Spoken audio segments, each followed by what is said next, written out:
हम लोग कल जैक द्वारा जारी इकोनॉमिक्स का जो मॉडल क्वेश्चन है उसमें 2 क्वेश्चन देख लिए थे ना। आज जी हम लोग कोशिश करेंगे कि 2 से 3 क्वेश्चन देखें। हम लोग ऑब्जेक्टिव परसों ही देख चुके थे, लेकिन एक बार फिर से ऑब्जेक्टिव पर भी हम लोग चर्चा करेंगे किसी क्लास में। आज क्वेश्चन नंबर 26 हम लोग देख चुके थे जी। Yes sir. 26 देख लिए थे और 27 देख लिए थे। हम लोग ये भी चर्चा किए थे कि 4 नंबर का कितना क्वेश्चन रहता है? 3 क्वेश्चन रहता है, ठीक। और 5 नंबर का 2 क्वेश्चन रहता है, लेकिन मतलब ग्रुप ए में, ठीक है, ग्रुप ए में 4 नंबर का 3 क्वेश्चन रहेगा और 5 नंबर का 2 क्वेश्चन रहेगा। लेकिन तुम लोगों के सहूलियत के लिए काम किया है कि जितना भी लॉन्ग क्वेश्चन है उसका ऑप्शन भी दिया हुआ रहेगा। 2 क्वेश्चन रहेगा, उसमें से कोई एक लिखना रहेगा, ठीक। चलिए आज क्वेश्चन नंबर हम लोग आते हैं 28 ना। क्वेश्चन नंबर 28 पहले ध्यान से सुन लीजिए। चलो क्वेश्चन नंबर 28 है बाबू, एक पूर्ण प्रतियोगी बाजार की विशेषताओं को लिखिए, ठीक। एकदम ध्यान से सुनिएगा, बातचीत नहीं कीजिएगा। एक एक लाइन हम लोग याद भी करेंगे। तुम लोग बताओ, पढ़े हो, बाजार को हम लोग कई आधारों पर बांटते हैं। बाजार को कई आधारों पर बांटा जाता है। बाजार को कंपटीशन के आधार पर हम लोग 6 वर्गों में बांटते हैं। कंपटीशन के आधार पर बाजार कितने तरह का? 6। कौन कौन? तो पूर्ण प्रतियोगिता का बाजार, अपूर्ण प्रतियोगिता का बाजार, एकाधिकार का बाजार, एकाधिकारात्मक प्रतियोगिता का बाजार, अल्पाधिकार का बाजार और द्विआधिकार। सारे लोग जानते हैं कंपटीशन के आधार पर बाजार कितने तरह का? कौन कौन? पूर्ण प्रतियोगिता, अपूर्ण, एकाधिकार, एकाधिकारात्मक प्रतियोगिता, अल्पाधिकार और द्विआधिकार। क्लियर? तो पहले जानो कि अगर ये क्वेश्चन रहता है कि पूर्ण प्रतियोगिता के बाजार के विशेषताओं को लिखें, तो हम लोग कैसे लिखेंगे? 4 नंबर का क्वेश्चन है, कैसे लिखा जाए कि हम लोगों को 4 में 4 नंबर मिल जाए, ठीक है। वो सारा टेक्निकल चीज को हम लोग समझेंगे अभी। तो सबसे पहले यहाँ तुम लोगों को क्लियर कट लिख देना है कि आखिर पूर्ण प्रतियोगिता का बाजार क्या है। हम लोग पूर्ण प्रतियोगिता के बाजार के बारे में जानते हैं कि बाजार का एक ऐसा स्ट्रक्चर, बाजार की एक ऐसी संरचना जिसमें खरीदने वाले भी बहुत अधिक होते हैं और बेचने वाले भी बहुत अधिक होते हैं। तो पूर्ण प्रतियोगिता के बाजार के बारे में हम लोग ये देख लिए कि बाजार का एक ऐसा स्ट्रक्चर, बाजार की एक ऐसी संरचना जिसमें क्रेता भी अधिक होंगे और विक्रेता भी अधिक होंगे। अच्छा बताओ कि पूर्ण प्रतियोगिता के बाजार की दूसरी विशेषता हम लोग देखे थे कि यहाँ क्रेता और विक्रेता दोनों बाजार की पूरी जानकारी रखते हैं। क्लियर? जैसे ही पहला बात हम लोग देखे कि पूर्ण प्रतियोगिता का बाजार, बाजार का एक ऐसा स्ट्रक्चर है जिसमें खरीदने वाले बहुत अधिक होते हैं और बेचने वाले बहुत अधिक होते हैं। पहला बात यही था। तो इसका ये मतलब हुआ कि एक क्रेता मांग को प्रभावित नहीं करने सकेगा और एक विक्रेता पूर्ति को प्रभावित नहीं करने सकेगा। एक विक्रेता पूर्ति को प्रभावित नहीं कर पाएगा। बात समझ में आया जी? जब बहुत सारे खरीदने वाले होंगे तो एक क्रेता मांग को प्रभावित करने की क्षमता नहीं रखेगा, और जब बेचने वाले बहुत सारे लोग होंगे तो एक विक्रेता पूर्ति को प्रभावित नहीं करने सकेगा। तो अगर पूर्ण प्रतियोगिता के बाजार की विशेषता लिखना है तो एकदम टू द पॉइंट लिखो। पहला विशेषता क्या? कि इसमें क्रेता और विक्रेता बाजार की पूरी जानकारी रखते हैं। क्लियर? हम लोग पहला तो ये देखें कि क्रेता और विक्रेता की संख्या बहुत अधिक होता है। क्रेताओं की संख्या और विक्रेताओं की संख्या बहुत अधिक होता है। इसको एक्सप्लेन करने का मन करे तो एक लाइन और लिख दो कि चूंकि यहाँ क्रेता और विक्रेता बहुत अधिक होते हैं, इसलिए एक क्रेता मांग को प्रभावित नहीं कर सकता, एक विक्रेता पूर्ति को प्रभावित नहीं कर सकता है। क्लियर। दूसरा विशेषता, पहला विशेषता क्या था रे, फिर से बताओ। यहाँ क्रेताओं और विक्रेताओं की संख्या बहुत अधिक होता है, इसलिए एक क्रेता मांग को प्रभावित, एक विक्रेता पूर्ति को प्रभावित। दूसरी विशेषता क्या देखे कि यहाँ क्रेता और विक्रेता बाजार की पूरी जानकारी रखते हैं। क्लियर। क्रेता और विक्रेता बाजार की पूर्ण जानकारी रखते हैं। तीसरा विशेषता सुनना कि जो एक पूर्ण प्रतियोगिता का बाजार है, यहाँ वस्तु विभेद नहीं पाया जाता है, वस्तु विभेद और कीमत विभेद नहीं पाया जाता है। यहाँ कीमत विभेद भी नहीं पाया जाएगा और वस्तु विभेद भी नहीं पाया जाएगा। तुम लोग जानते हो कि वस्तु विभेद क्या है। एक ही वस्तु है और एक वस्तु का रंग बदल देना, उसका आकार बदल देना, उसका पैकिंग बदल देना, उसका सुगंध बदल देना, ये वस्तु विभेद है जी। और कीमत विभेद का क्या मतलब है? हाँ, एक ही बाजार में दो तरह के ग्राहकों से अलग अलग दाम लेना। एक ही वस्तु का दाम दो तरह के ग्राहकों से अलग अलग लिया जाना, ये कीमत विभेद है। कीमत विभेद का और भी एक मतलब है, बताओ। पहला मतलब तो कीमत विभेद का था कि एक ही वस्तु का दाम दो तरह के ग्राहकों से अलग अलग लिया जाना, और एक वस्तु का दाम दो तरह के बाजारों में अलग अलग लिया जाना, ये भी कीमत विभेद है। कीमत विभेद का कितना मतलब? पहला मतलब क्या था? एक वस्तु का दाम दो अलग अलग ग्राहकों से अलग अलग लिया जाना, ये कीमत विभेद है। या एक ही वस्तु का दाम दो तरह के बाजारों में अलग अलग लिया जाना, ये कीमत विभेद है। तो हम लोग देखें कि जो पूर्ण प्रतियोगिता का बाजार है, इसमें वस्तु विभेद नहीं पाया जाएगा, यहाँ कीमत विभेद नहीं पाया जाएगा। मतलब यहाँ समान वस्तु और समान कीमत पाया जाएगा।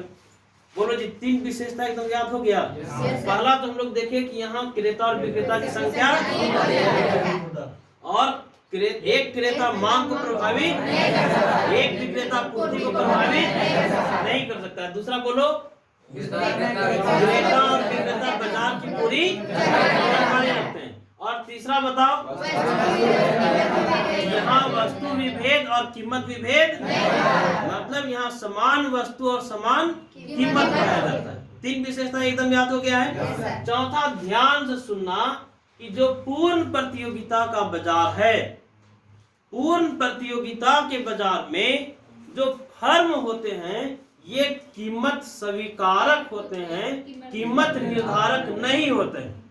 बोलो जी, क्या बोले?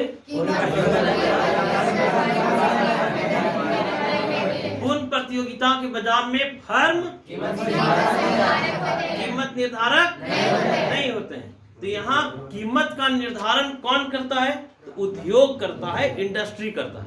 क्लियर। पूर्ण प्रतियोगिता के बाजार में इंडस्ट्री या उद्योग कीमत निर्धारित करता है। पूर्ण प्रतियोगिता के बाजार में चौथी विशेषता क्या देखे बाबू कि फर्म क्या होते हैं? कीमत निर्धारक होते हैं, कीमत निर्धारक नहीं होते हैं। पांचवी विशेषता, पूर्ण प्रतियोगिता के बाजार में कीमत का निर्धारण कैसे होता है? तो कीमत का निर्धारण मांग और पूर्ति के सापेक्षिक शक्तियों के द्वारा होता है। कैसे होता है जी? मांग और पूर्ति के सापेक्षिक शक्तियों के द्वारा होता है। बोलो, 5 विशेषता याद हो गया जी। चलो पहला विशेषता बोलो। यहाँ क्रेता और विक्रेता की संख्या। दूसरा विशेषता, क्रेता और विक्रेता बाजार की। तीसरा, यहाँ वस्तु विभेद और कीमत विभेद।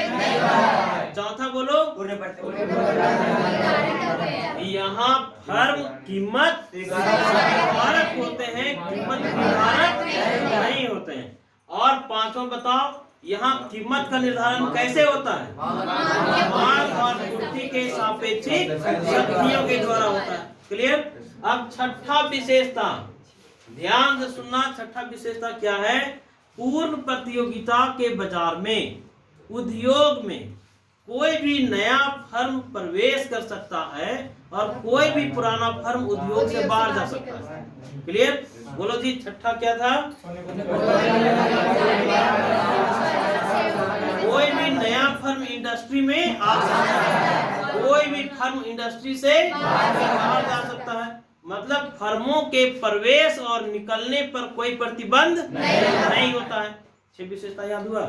यहाँ फर्मों के उद्योग में आने से कोई रोक, जाने से कोई रोक नहीं सकता है। मतलब यहाँ फर्मों का स्वतंत्र प्रवेश होता है और स्वतंत्र निकलने की भी व्यवस्था होती है। क्लियर? 6 याद हो गया तुम लोगों को? हम फिर से पूछते हैं, बोलो। पहला, दूसरा, बाजार की पूरी जानकारी रखते हैं। तीसरा, वस्तु विभेद कीमत विभेद। चौथा, फर्म कीमत निर्धारक।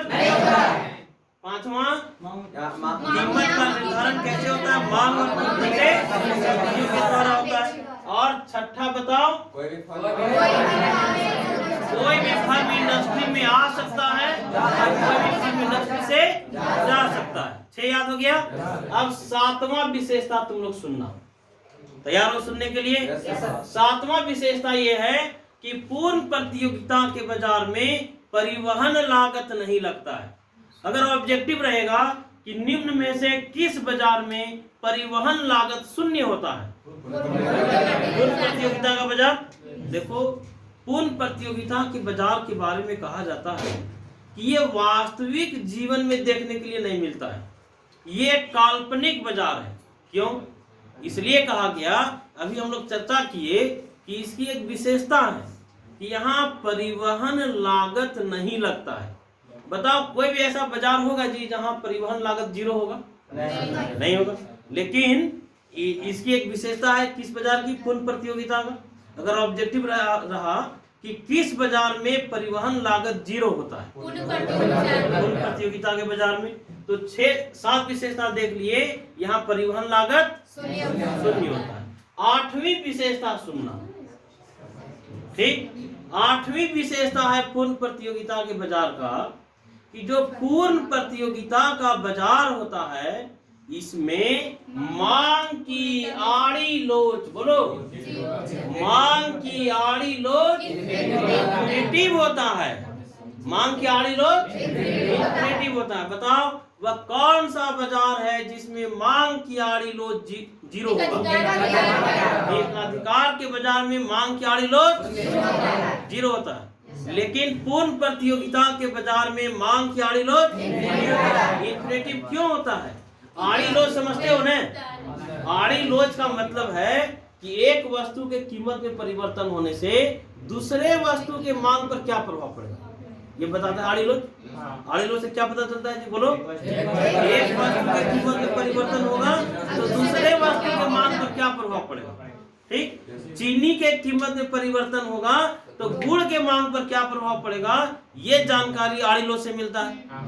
तो क्योंकि पूर्ण प्रतियोगिता के बाजार में प्रतिस्थापक वस्तु प्रचुर मात्रा में रहता है। यहाँ प्रतिस्थापक मतलब तुम लोग जानते हो, मिलता जुलता वस्तु। तो यहाँ प्रतिस्थापक वस्तु प्रचुर मात्रा में रहता है, इसलिए पूर्ण प्रतियोगिता के बाजार में मांग की आड़ी लोच, बोलो, एकाधिकार के बाजार में प्रतिस्थापक वस्तु नहीं होता है, इसलिए एकाधिकार के बाजार में मांग की आड़ी लोच, बोलो, 0 होता है। क्लियर? तो हम लोगों का यहाँ से बहुत सारा ऑब्जेक्टिव हो गया कि नहीं? बताओ जी, कौन सा बाजार है जिसमें परिवहन लागत 0 होगा? किस बाजार में? किस बाजार में मांग की आड़ी लोच 0 होगा? किस बाजार में मांग की आड़ी लोच इन्फिनिटिव होगा? क्लियर? एक लास्ट विशेषता देखा जाए, बहुत इंपॉर्टेंट है। लास्ट विशेषता है कि एकाधिकार के बाजार में, ध्यान दो इधर, एकाधिकार के बाजार में P = AR = MR होता है। जानते हो तुम लोग? हम लोगों को ये भी पता है कि जो पूर्ण प्रतियोगिता के बाजार में P = AR = MR होता है। ठीक। पूर्ण प्रतियोगिता के बाजार में प्राइस, एवरेज रेवेन्यू और मार्जिनल रेवेन्यू तीनों बराबर होता है। क्लियर? देखो पूर्ण प्रतियोगिता के बाजार में जो मांग वक्र होता है बाबू, ये पूर्णतः लोचदार होता है। किस बाजार में मांग वक्र पूर्णतः लोचदार होता है? कौन सा बाजार जी? पूर्ण प्रतियोगिता के बाजार में मांग वक्र कैसा होता है? पूर्णतः लोचदार होता है। ये देखो AR इक्वल टू MR, यहाँ से बहुत सारा ऑब्जेक्टिव बनेगा। ले बताओ, TR AR और MR में मांग वक्र कौन है? मांग वक्र है AR। किस बाजार में मांग वक्र पूर्णतः लोचदार होता है? पूर्णतः लोचदार का मतलब एक्स एक्सिस के एक अक्ष में वस्तु की इकाई है और वाई एक्सिस में कीमत है। क्लियर? या आगम है। यहाँ देखो साबित करना है हम लोगों को कि AR इक्वल टू P। तुम लोग जानते हो जी कि TR equal to P into Q होता है कि नहीं? पता है जी? तो बताओ AR निकालने का फार्मूला क्या है? TR by Q। तो AR इक्वल टू TR की जगह में क्या लिखें? P इंटू Q बटा Q और Q कट जाएगा तो AR इक्वल टू P। तो साबित हो गया ना कि AR इक्वल टू प्राइस। ठीक, अब देखो हम लोगों को देखना है AMR इक्वल टू P साबित करना है बाबू। तो AMR निकालने का फार्मूला तुम लोग जानते हो, delta TR by delta Q। इधर लिखें जी।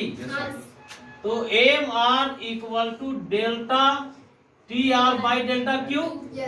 बोलो, हम लोग TR की जगह में लिख सकते हैं बाबू P into Q by delta Q।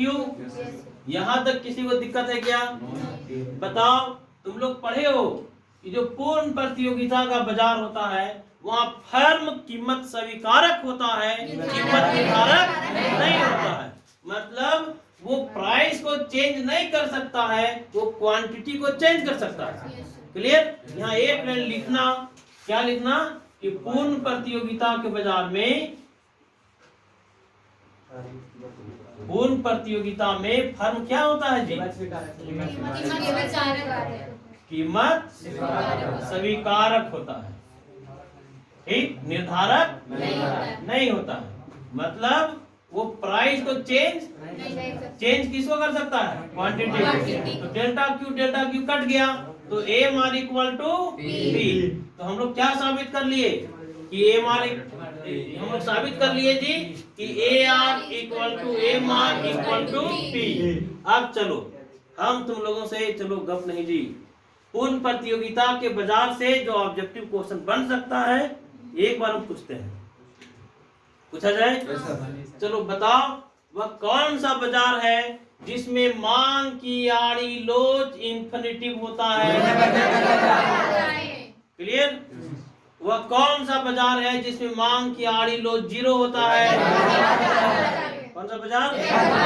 चलो अगला प्रश्न है तुम लोगों से कि किस बाजार में परिवहन लागत 0 होता है?